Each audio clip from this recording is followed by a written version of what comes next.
it's me, Canadensis, and for today's video we are going to be doing an unboxing and review of this Hello Kitty and Friends doll. This is Jaslyn, and she is based on Badtz-Maru, who is this little fellow from Sanrio, and I love these dolls. These are a little bit lesser known, I feel like, because they didn't hit stores super hard, and when they did, they kind of disappeared pretty fast, and only a few characters even made it to stores.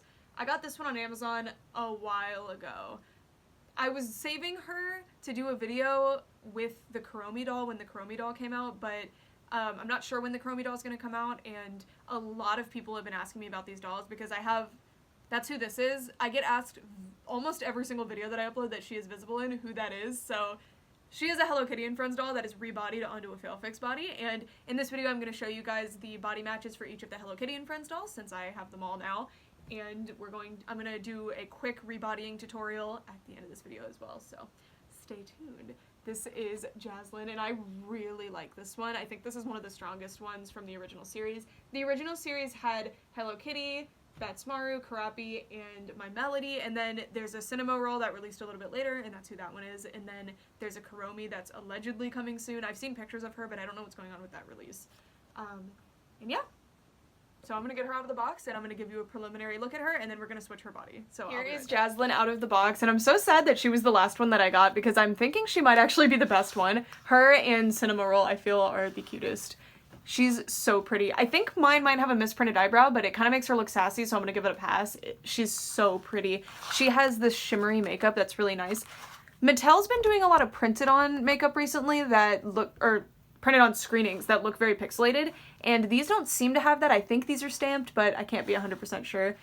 So pretty, and you can see how much identity the design in the face has, and I love the blushing and the little star symbols and the way the lips are done, the eye shape, just everything about these is so cute. I also am such a fan of bold brows, as you guys know. She has this really cute little crown thing, which is reminiscent of Badtz-Maru's head shape, and they're actually also headphones. She's so cool. And her hair, I have a love-hate relationship with this hair because on one hand, I like the way it styles. I think it styles very well, but I'm pretty sure this is polypropylene or at least very low-quality nylon. It's pretty gross to feel, but it looks fantastic, so I'm not really sure how to feel about it. It looks really good though, and I haven't had issues with my other doll's hair. Like, I'm not mad about it, but just in case you need to know, it is low quality hair. I know that's a make or break for a lot of people, and it usually is for me too.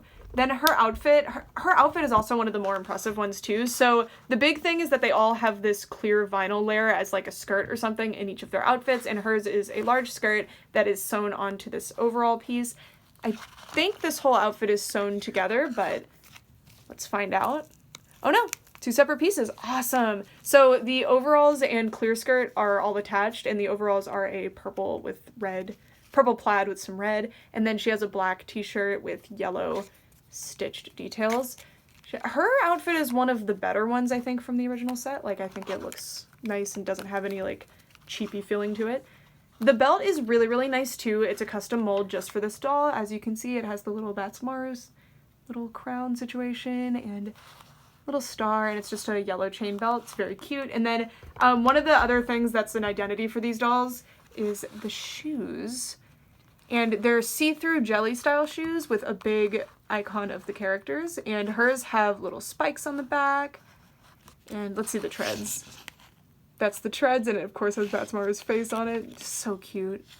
Really, really love these. And the best part is that they actually fit on the Failfix dolls that I rebodied them onto, which is a huge bonus. And then she comes with Badtz-Maru.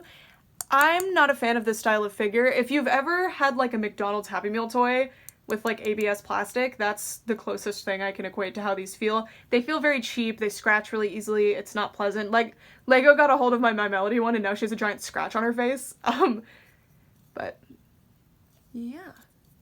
It's a cute figure, it's well done, there's nothing wrong with it, I just personally am not a fan of this material.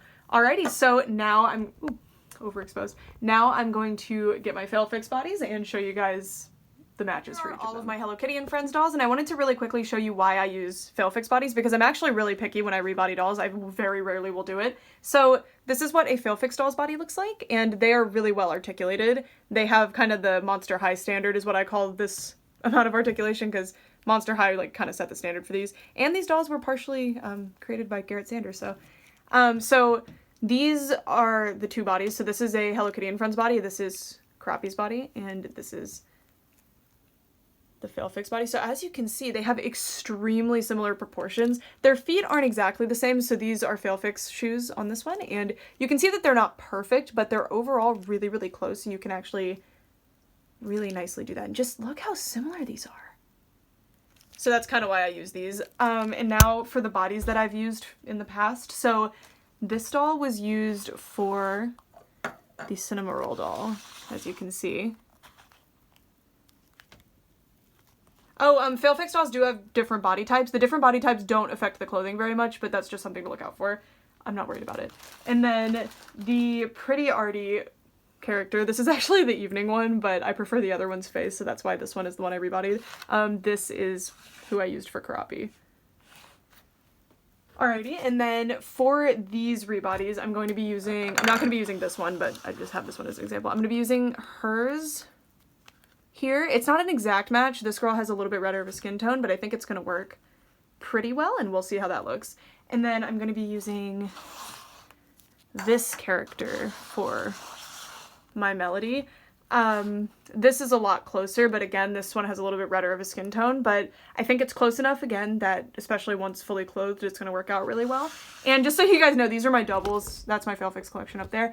And then this girl is still a problem because I don't have a doll that matches her, unfortunately. There are 3 characters in Failfix that have lighter skin tones, but none of them match very well to this one because this one's skin tone is just so red.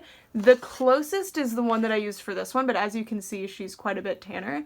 So unfortunately, this doll is the one that I've just left unarticulated, which is a shame, but it's better to have 4 out of 5 articulated than none at all. Oh, and I also wanted to point out that if you're interested in these dolls but the hair is a deal breaker, the Cinema Roll doll actually has, I believe this is nylon, like it's much higher quality hair, so they definitely listened to some critiques and upped the budget a little bit on these. So if Kuromi does come out, I have faith that she will have this really nice hair. Alright, now I'm gonna go do the rebodying process with these two. Let's go. Alright, so now I'm going to give you a simple rebodying tutorial. Just know that every doll is different. Some hair will melt under hot temperatures, some dolls will break. No matter how good you are at this, it's an imperfect process. You are ripping the head off your doll. I am not responsible if you ruin your doll. Also, don't do this on a wooden table because it'll do that. That's why my table's so dirty if you're wondering. It's because I do this, but it's too late now, so I don't really care anymore. Alright, so I use a hot kettle to boil my water. You can boil your water whatever way like suits you. I really could not care less. You pour that in there just enough where you can submerge your doll. I need more, so we're gonna dump more in there. All right, probably put a towel down also. So then you just stick your doll in. I put her in a plastic bag because I don't want her to get wet. She's still gonna get steamy though.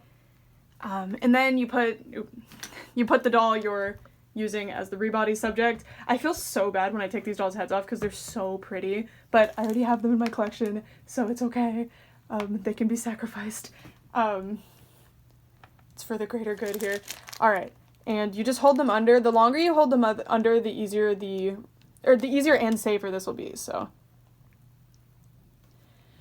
Also, you are almost guaranteed to burn your hands, so wear heat gloves, use a towel, something like that. Alright, I'll be right back. I'm going to leave these to soak for about a minute. Longer than you think you need to, because that'll just make the head squishier and it's easier. That's the biggest problem I see with people trying to do eye swaps, is that they don't get the head hot and squishy enough, and that makes it very difficult. Alright, so we have the head. Make sure you squish all the hot water out before you start doing this, otherwise you're going to send your hands. Just be prepared to burn your hands, is my lesson here. And then you're going to very slowly and skillfully, masterfully, work the head off of the hinge. So there it is. It's not a hinge, the joint. So this is what it's looking like so far. Kind of terrifying. But you just keep pulling and just be careful because the head anchor has multiple pieces. And you just are slowly working your way off of this. It's better when you know what the anchor is shaped like, so you know what you're going for. So that, just so you know, this is what the Failfix anchor looks like. Alrighty, now, since this is done, and as you can see, completely unharmed, this can go wrong extremely easily, even if you don't do anything wrong. They're not made for this. Alright, so now she's headless. Alright, Next, I'm going to do Jaslyn, and she's going to be easier because her head's not soaking wet, but there is going to be hot steam, so, see, so she does actually have wet on her face just because of that. Alright, and she's quite squishy. These I'm not as worried about if I break the neck peg. I'm just being real with you here because these bodies I'm not, you know, using for anything. Mattel, for some reason, uses these absolutely enormous, monstrous neck pegs, so I'll show you. Like, this actually seems, like, they're really long, see? Because this is all you really need. I don't know why they do that. Maybe it provides extra stability. I don't know. And then, while the heads are still squishy and warm, you just pop it right back on, and now you have a rebodied doll. Alright, I'm gonna do the other one real quick. Alrighty, so they're both rebodied. I did run into a bit of a problem because this is the curvier body type, and there's not necessarily an issue with the fit of the clothes. Like, they actually still fit almost perfectly. The issue is that her hips are a little bit higher, I feel like. Like, there's a difference in the proportion of chest to hip situation, chest to waist to hip. So it makes the skirt want to ride up. Which isn't necessarily a problem, it just kind of changes the feel of the outfit, so if that would be an issue for you, unfortunately you will not be able to rebody this doll. But here they all are. I really like these, I think they're adorable. I know this one's not rebodied, but I think it adds so much personality to be able to articulate them, and even though the bodies aren't 100% perfect, I think the hands are the biggest issue for me. They're a little bit bigger than the original hands were, but overall, I just think these look great. I think they're really cute, and these dolls are awesome, and I'm glad you guys are so interested in them. Every time y'all see them in the background, you gotta ask about them, so I figured making a video today all about them and how I made them have so much personality would be fun. And let me show you the shoes. I actually really, really like that my melody is on the different bodies, so I'm glad one of the skin tones matched. Somewhat matched. You can tell there's a bit of a mismatch here. The face is darker a little bit, but I think it overall works. These two were perfect matches, so I was a little bit spoiled. These two are pretty close, so I'm okay with it. I actually really, really am glad that she ended up on a different body type because none of the others had a skin tone match with the other body types, and I really, really love to have, like, body type diversity going on in doll lines because it's actually quite rare outside of Barbie. So it's kind of cool to have it in this doll line too now, even though it's not intended in this doll line, it's a fail fix thing, but you know, it's really cool. Anyways, that's it for this video. Thank you guys so much for watching, and I would love to know who your favorite Sanrio character is versus who your favorite of these dolls is. I guess your favorite Sanrio character out of these 5. My favorite Sanrio character is Sweet Coron, because I had merch of her when I was a kid and I was obsessed with her. Unfortunately, she doesn't really exist. She does exist, but you know, nobody really, Out of, like, the main cast, my favorite is Karapi by a lot. I absolutely love Karapi. I also gravitate towards cinema roll stuff. My favorite of these dolls is probably between Cinnamoroll and Jaslyn here. She's the only one that's gonna get called Jaslyn instead of Badtz-Maru. Yeah, sorry I'm not calling them by their names. Like, I know their names are, like, Eclair and Styly and, you know, but I just like to call them by their Sanrio character names. I don't know. Yeah, that's it for this video. Thank you guys so much for watching for all this time. Bye!